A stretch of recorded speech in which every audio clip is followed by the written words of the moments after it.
for the after the show on this super duper Tuesday or tumultuous Tuesday or Titanic Tuesday. I like that one. Take it all Tuesday. And here we are, red, white, and blue, very appropriately dressed for the special day. And you know what? Heather asked me earlier about my necktie. About your fair and balanced necktie. Indeed. If you could, Ted, can you, or one of you guys zoom in? They stopped working, Steve. No, there's somebody's actually. Now explain how this is fair and balanced. Well, because these are this is the Democrat tie. Okay. Those are little donkeys. 2 days ago, I wore the Republican tie, which were pachyderms. These are made by Vineyard Vines. They sent them over to the guys. They call it their tie-partisan approach to the campaign. I like that company. Very it's great. They have a lot. They have a lot of cute stuff. Those were like it was started by like two guys in Vermont or Connecticut, I think, and they were painting.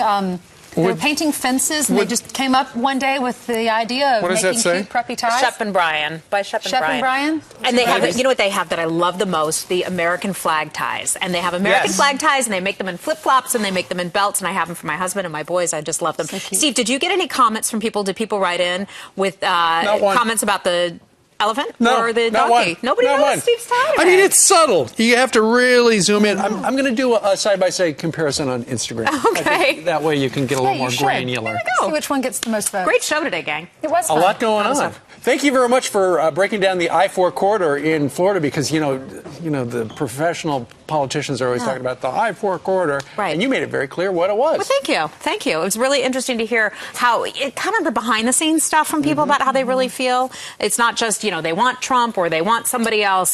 There are specific reasons why they aren't hugely on board the Rubio. Well, it's a big day for Donald Trump. If Donald Trump wins Florida and he wins Ohio today, then that, according to all the articles I read this morning, it really puts Ted Cruz in a good spot because he's ready. He's already campaigning for the next stop, which is on March 22nd.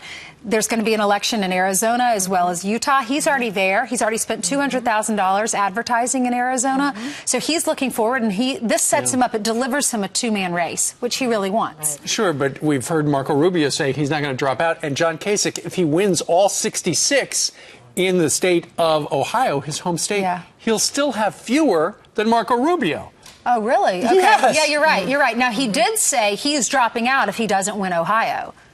Do you think that'll happen? I want to see if that's going to happen. Yeah, me too. You know, his comments were really strong today when he was saying, who was talking to him? You were talking to him? Brian was interviewing him, asking him if he would work alongside Donald Trump. No way. I mean, the presumption is if Donald Trump were the nominee, would you be the VP, take that slot? And he was very clear, absolutely not. Yeah. But then again, on the day you're asking everybody to vote for you. But he was so clear about that. Let's ask him tomorrow, see how he feels. That's what Laura Ingraham was saying. She said, normally you'd say, well, you know, I'm not supporting him for these reasons. But he was like emphatically, I will not, you know, support him. I don't remember the language he used, but it was something like that.